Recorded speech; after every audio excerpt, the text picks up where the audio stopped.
Hello everyone. This video is going to be about my experience with a Fiero and what it's like to have a Fiero with an LS4 V8 in it. So I got this Fiero in 2013. It's an 88 formula. Came with a 2.8 V6 and automatic transmission, and I eventually converted to a V8. And we'll just talk about my experience with it and getting that done, basically the conversion. So we'll start with the front here, the cooling system. What'd you pay for this bad boy, Chris? So we're in Canada. I bought it from somebody in BC, and I paid $2,000 for it. Canadian dollars. So it was actually, even at the time, back then, it was still a good price, and it was in good shape because it was a BC car, so very little rust out there. Did you have to drive it back, or? Yeah, so I flew out to BC. My sister lives in BC, so she took a look at it for me, and then she kind of gave the okay. She drove it a bit, and then she paid the owner of the car for it, and yeah, then I flew out there, and so it was kind of killed two birds with one stone. I was able to visit my sister and her family and pick up the car and drive it back, because luckily it made it back to Winnipeg. No issues really, so that was good. Yeah, so that worked out really well.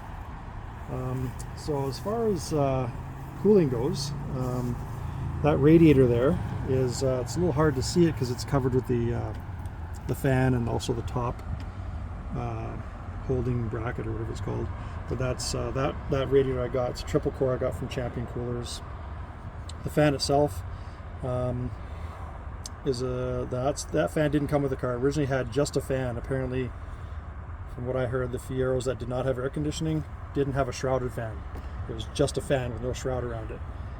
So this car has been very challenging to try to keep cool, keep the engine cool. So running temperatures up to at times over 100 degrees Celsius, which is just getting pretty high. And and that's even with this radiator. So I got, just last year, I got the shrouded fan, put it on. So I think it's helped a little bit to help pull air through the entire radiator. Also, just underneath the top radiator hose, right just underneath there, the transmission cooler lines, they were 5/16 from the factory, going from the transmission to the back, and I upgraded those about 2 years ago, I think, and put in copper 3/8, and then just put adapter fittings on the end to go into the radiator there. So hopefully that's helping. Actually, I haven't actually checked transmission temperatures, but hopefully it's helped a little bit and keep the transmission a bit cooler. And then the brakes here, again, this is very recent. One of the most recent thing I've done is the upgrade, the Rodney Dickman upgrade to the larger brake booster. That's, from what I can tell, originally was for an S10 truck, so it's a bit bigger than the factory one, and with some modifications you can get it bolted in. Your brakes were kind of soft. Sorry, Chris. Your brakes were kind of soft at the time, right? Yeah, I never did care for the brakes. I have a much more modern 2009 Cobalt SS, and the brakes are really nice in that car. They engage very quickly, very powerful, really good feel to them. And these brakes felt, they just felt, I guess, like an old car. You push down, and where you expect to kind of feel it start to brake, it's not. You got to go a bit further, and they've been bled a couple times, and that wasn't the issue. I'd even changed master cylinders, that didn't resolve it. So with this brake booster from Rodney Dickman, instead of being a one fixed length rod with a loop on the end, this brake booster comes with a threaded rod, and then Rodney Dickman includes his threaded loop to thread onto it. And the benefit of that is you can adjust the length a bit. So that's what I did. It ends up being slightly longer than the original factory Fiero one. So when you hook it up to the brake pedal, you're actually pushing the rod in a little bit, and that's just your regular starting position. So it's actually, in a way, it's already kind of pushing onto the brakes just slightly at the starting point. So they engage definitely sooner now. and they're not locking up either. So I was worried that, you know, if I took my foot off the brake, they'd still be kind of braking a bit, but it doesn't do that at all. So it's just improved the brake feel quite a bit, and they're more powerful too. So it used to be where I had to felt like I had to almost stand on the pedal to get the wheels to lock up. Now it's much easier. So the only modification like to the car itself is just right in this area here, where it gets very close to the body. So I just took a big hammer and hammered that out just to clear that. So yeah, it's a little bit, I was a bit reluctant to do that kind of stuff where you're hammering on your car and whatnot, but it looks like it worked out okay for that. So that's definitely a recommended upgrade as far as I'm concerned, you know, with the Fiero. So yeah, so that worked out well. Go, just close this up.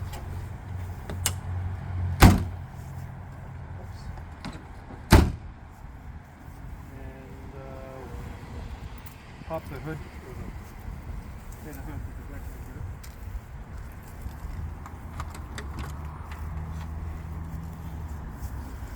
And these gas struts, I got this gas strut from Rodney Dickman, and it's lost its pressure, so it's not holding it anymore. I got another kit with a dual. One thing to mention here is this was a single-sided one. When I ordered it from him, I wasn't sure if this back can accommodate another one on the right side. I think it can. I think just wasn't sure about the clearance with the intake manifold. And the problem with doing it with a single one is that it puts a lot of stress on this one spot here, and it's torn the threads on it, so it's no longer threaded in anymore. They've been torn right up. So anybody who's doing this, I'd recommend doing the dual strut one, because it's at least you're putting half the stress on it, you know, than you would normally with a single one.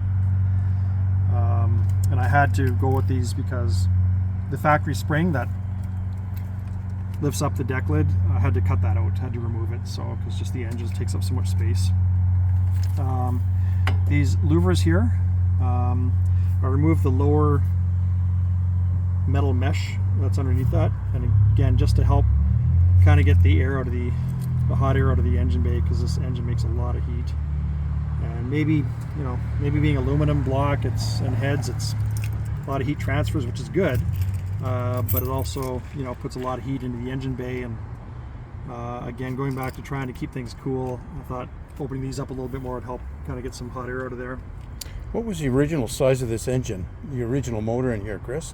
I can't remember. Yeah, it was a V6. It was 2.8 liters. Okay. Yeah. Made, I think, 145 horsepower. Oh, yeah. And then, or 140, 145. So you got this motor. Where'd you get this motor from? This one came out of a 2006 Chevrolet Impala SS. And very similar to the Grand Prix GXPs. And I think Buick might have had like a Lacrosse something or other that had that engine too. But yeah, I got it from our local, like here in our province, they have auctions. They auction off cars that have been written off. And yeah, I got kind of lucky. I got the car for like, I think $1,100. And I pulled the engine and tranny out and stripped down. I managed to found some guy who was actually looking for doors and wheels for that same color vehicle. So it paid for everything. So that was good. I really got, you know, other than just putting my work in, I got the engine and trans for free, really. So it really worked out well. Yeah.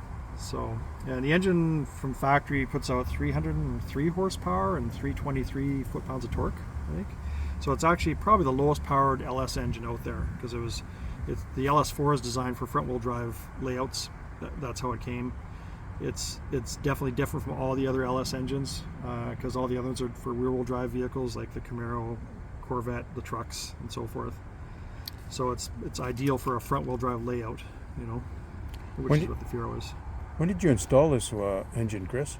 How many years ago was that? 2016, I think. Oh, yeah. Wow. It's been that long. Yeah, so I got some components from West Coast Fiero, like the engine mounts and the fuel pump, and down here, this kind of boomerang shaped thing. That's the adapter to reverse the direction of the shifter so that it can, you know, shift the automatic gears. And you've done a lot of modifications. Just to get it in here was a miracle in itself. Yeah, it's really kind of shoehorned in here, that's for sure. Yeah. So Yeah, I just, again, going back to heat again, I wrapped the crossover pipe with heat wrap to help keep it in the exhaust and get it out of the back of the car. And, I think every little bit helps a little bit, you know. The intake has been updated. I put an LS2 intake I got off eBay. So it's the LS2 intake with the LS2 injectors. Now the fuel rail is still the LS4 fuel rail because of the direction that it takes the fuel from. Matches where I have it, so I wanted to reuse them. I think the only thing I had to do is put some spacers on it to clear the top of the plastic manifold because it's higher than my LS4 manifold was. And it worked out. So yeah, it still was the right height for the injectors, and yeah, it worked out really well. Where'd you get that throttle body, Chris? That came with the intake. So the throttle body came with it. This came with it, the bellows here, and which has the PCV connection on it, and the mass airflow came with it as well. So yeah, that worked out really well because I ideally wanted to get everything with it. So yeah, that worked out really well. The other thing I did to it here was install the trick flow system. It's hard to see here, but it's this little kind of braided fabric black line here, and it comes here. It's kind of invisible underneath the wires here, but it's designed to help get air out of the engine and get it back, you know, up to the front to the radiator to burp out any air that might get in here, because this is the highest spot in the car. There's nowhere else for air to go. There's no, like, I do have the cap here where I fill it, but it still has nowhere to go. So if I get somehow air in the system, it's going to just start staying, you know, it'll stay on the top and not go anywhere. But the trick flow is designed to help keep that out of there. So, and the other nice thing about the trick flow is that if I have to drain the cooling system and refill it, I can always crack open. Here's one of the fittings here. I can crack open this fitting, or even better, the higher up one here. I can just take a wrench, loosen it off as I'm filling it, and then as soon as coolant starts coming out of there, I can tighten it up, and I know the heads are full of coolant. So that's I kind of learned that a bit later. Sometimes I can't see the forest through the trees, or I got tunnel vision, you know, and I don't pick up on that stuff. So there's been a few times I'd fill it and why is the air not coming out and everything, but that's just a very, very simple way of just making sure the air is out of the system. And then whatever's left in the lines, it'll just flush out. So yeah, I'm happy I installed that. The transmission is the exact same as transmission that was mated to this engine out of that Impala. So I've had it rebuilt last year. The forward band broke, which I heard is kind of a common thing. So yeah, so I had that rebuilt. I didn't really have it upgraded, but just rebuilt. So hopefully it'll hold up okay. And as far as the airbox goes, just in front of this mass airflow is it's almost like a dryer vent kind of bellows kind of hose, and I have that just running straight. I removed the factory air intake and I just have it running straight into the wheel well with a K&N cone filter on the end there, a 4-inch cone filter, and that, you know, I just needed more airflow, so it seems to be working okay. So I'll have to check it at some point to make sure see how dirty it's getting, but yeah, it seemed to work fine. The other modification here is an obvious one here, right here. This was cut out to accommodate the O2 sensor, kind of sticks out back there. So the nice thing about that actually is that before it was sealed, it was cut out but then welded sealed. But I'm going to kind of leave it like that so I can just tape it shut or whatever, maybe put some light glue on it. Because if I get a tune on it, that's where the tuner goes to put his own O2 sensor in there to tune it. So it's just convenient to do that. Yeah, and the battery was modified. The Fiero normally takes a Group 75 battery, but I couldn't have the battery sit laterally the way it does from the factory because it gets in the way of the pulley system. And I didn't want to put the battery in the front. So we just went with a slightly smaller battery. It's an inch shorter. It's a Group 70.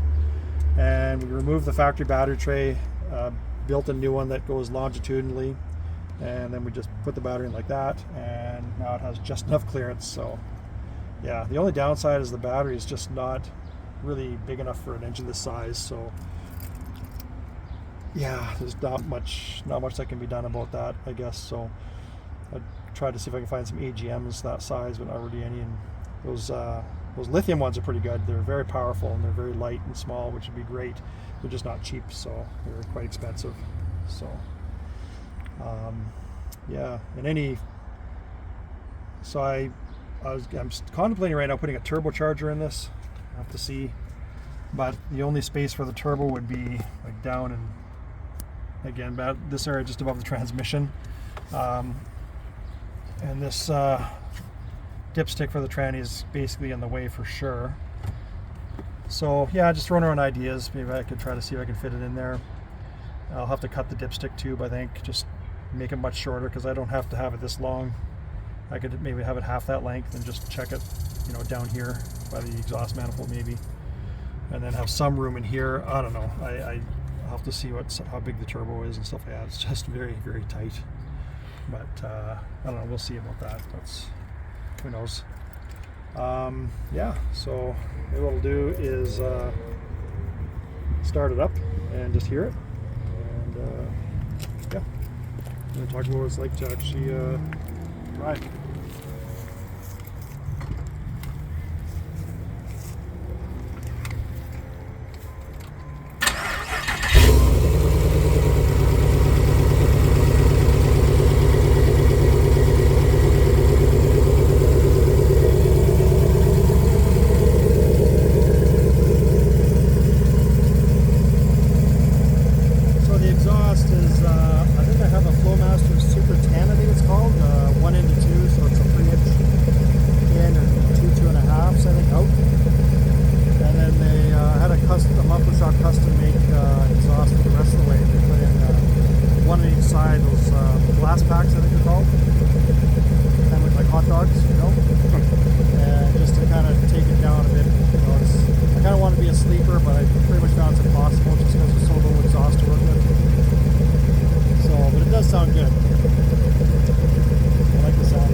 Hotter than it was because the cam that comes in the LS4 is very, very mild.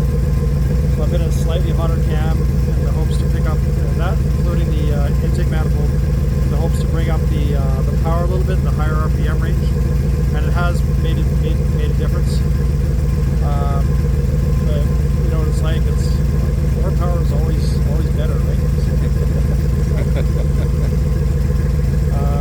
Yeah, it's great. Like as far as acceleration goes, like I have the factory tires on there. They're not that wide, but with the mid-engine layout, you don't need much. You know? As soon as you hit the throttle, it just jumps. The wheels I had refinished at a local wheel refinishing shop. So they did a great job on it.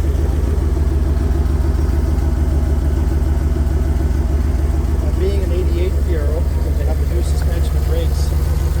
They made the front tires narrower than the rears.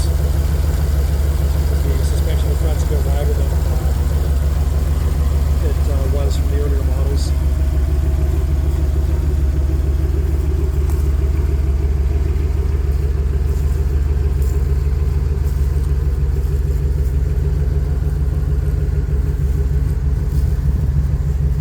I also did put a polyurethane control arm set in the back, and at first it felt really good and stable and whatnot, but I think with that polyurethane I'm not a fan of it because I think they start wearing, and if you don't keep them lubricated they'll start squeaking. So and at some point it was starting, I felt some kind of looseness in the back, and so I went back to the original factory ones. I just put new bushings in them from Robbie Dickman, and I'm just going to leave it like that, so I'm pretty happy that way.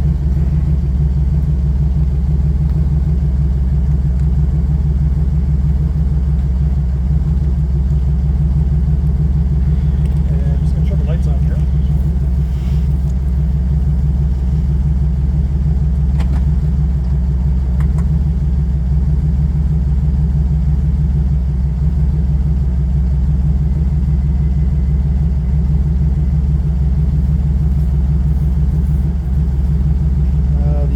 Headlights are Philips LEDs, and the turn signals are as well.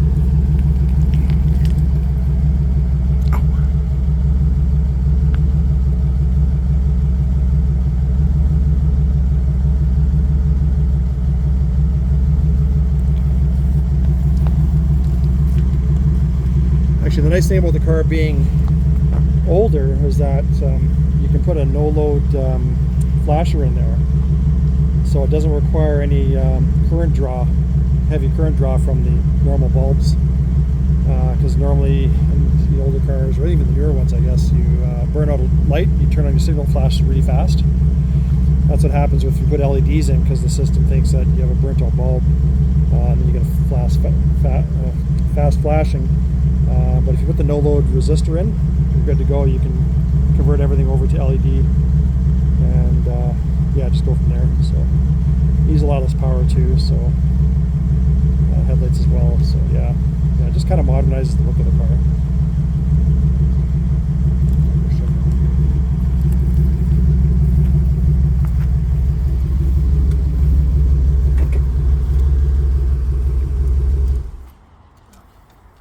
How fast have you gone on this, Chris? Is that a trick question? I don't know. 100 Ks? Honest to God, I don't know, because currently the speedometer's not working, so I don't know how fast I'm going. Yeah, I don't really, this car is not about how fast you can go. That's the thing about this one, it's more about acceleration. How quickly can you accelerate off the line? That's where all the fun of this car is. I actually wouldn't want to drive it that fast, because it's got such a short wheelbase, and just the suspension, like compared to my Cobalt SS there, the Cobalt SS is very stable at speed. I wouldn't have any qualms trying to push that to high speed, because it's just a very stable car. The Fiero, I still have some front bushings to change in the control arms, but I'm not convinced I feel 100% comfortable in this car going fast, because it's a little bit twitchy. So for me, all the fun happens, probably certainly within highway speeds or less. Like, that's where all the fun happens. So that's okay. Less chance of getting speeding tickets, I guess. And yeah, as far as driving the car goes, it's just it's a blast to drive. It's quite a bit of work to do it, but you just start it, stick to it, and there's lots of online information about it, and even the West Coast Fiero guys and Rodney Dickman, they were very helpful. So yeah, it's a very doable project, and the LS engine's great because it's so many parts available for the LS, because they have other kits for the North Star engines and the 3800s and 3400s. But the LS4 would be probably the most powerful option, right up there with like the 3800 supercharged engine, very similar in performance, I guess. But with the LS, you can still, camshafts, tons of them available, intakes, injectors, like just tons of stuff that's available in the aftermarket for these engines. So yeah, definitely that's probably, unless you have like another engine already ready to go, I'd certainly consider this one, and availability too, because the LS4 was from 05, 06 era, 07, 08, I think. So they're probably more available than the 3800s and whatnot. So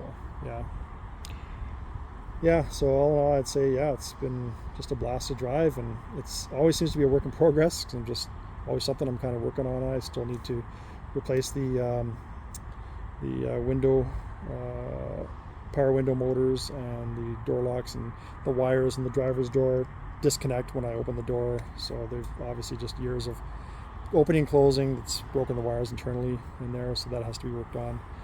The front spoiler there, I bumped into a snowbank coming home. There's 1 year I had to drive it because my Cobalt was undrivable for the winter, so bumped into a snowbank, broke that. I got another one from the Fiero factory in the US, so just gonna hopefully bolt that on okay, and and that's about it. So what's it like to sit in there? Is it a comfortable? Typical Fiero. You've been in it a few times, so it's, for both of us, we're getting up there in age, so it's it kind of motivates you to go to yoga classes just so we can still get into this car. And getting out, actually, a friend of mine had a Fiero years ago in the 90s, and lent me his car for a while, and it changed the way I got into cars. It used to be I'd put my foot in front of the seat onto the floorboard, and then side shuffle into the car. This car changed that. So I sit my butt in the seat and then swing my legs over into the floor there. So it definitely changed it. So, but I can still get into it. It's worth it. Is that standard steering in there, Chris? Yeah, standard.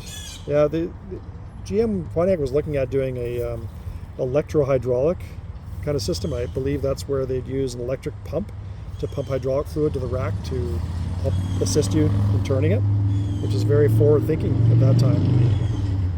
But it just never came to be because they canceled the Fiero. It's funny, they finally come out, and this car is made from 84 to 88, and finally come out with the proper suspension and brakes in the 88 models, and then they canceled the car and had no 89 model,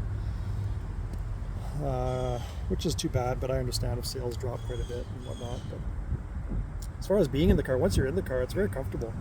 The seat's very low, so it almost feels like you're kind of in a lawn chair, at the beach or something, but it is very comfortable. I find it very comfortable myself. So, and I'm 6'1", and I have the seat all the way back, but I don't feel scrunched at all. So, and the headrest is enough space, so there's no touching my head on the roof. So, yeah, it's all good. Do you get to take it out anywhere in the city, or? Yeah, like in summer times, there's a cruise night here in our city, and lots of cars come out. Muscle cars, classic muscle cars from the 60s, modern muscle cars. The Japanese cars too, and just lots come out to cruise, and I find it a lot of fun. There's a couple meeting places too where people go to just talk and have their cars there, and people can walk through and look at them, and it's very enjoyable. I really like doing that. So you would recommend a Fiero if you were looking for a classic car? Yeah, for sure. Yeah.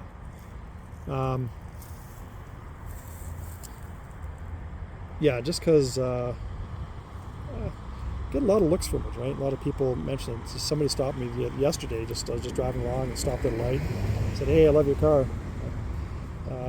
Although some people might get in and say, the car's just too low to the ground. I don't like sitting so low, and they might say I don't like it, but I don't mind it myself. Well, I'm sure you'll get a lot of good years of driving on this vehicle, and yeah, I sure hope so. It's been running really well lately, so just with modern fuel injection, if it's set up right and everything, and yeah, it just works. So not sure if putting in a turbo is going to be a great idea or not, but hopefully if it does go in, and it's going to be just as reliable. Let's hope. But, well, you're modifying it to your specifications. Yeah, that's right.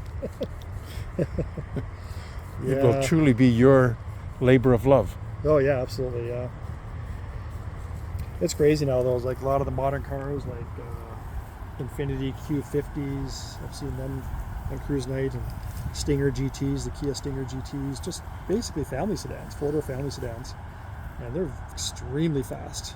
Oh. They may have been modified, I'm not sure, but they're just shockingly fast.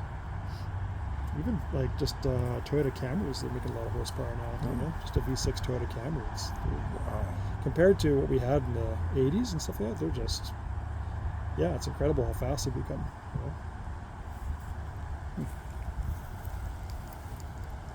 So yeah, I guess we'll wrap it up. But anybody can comment in there. I'll try to look at the comments and maybe answer some questions if anybody has questions about it and whatnot, and go from there. But if anybody can find a Fiero for a decent price, willing to put in the work to do the engine swap, absolutely, for sure. Yeah, all right, thanks.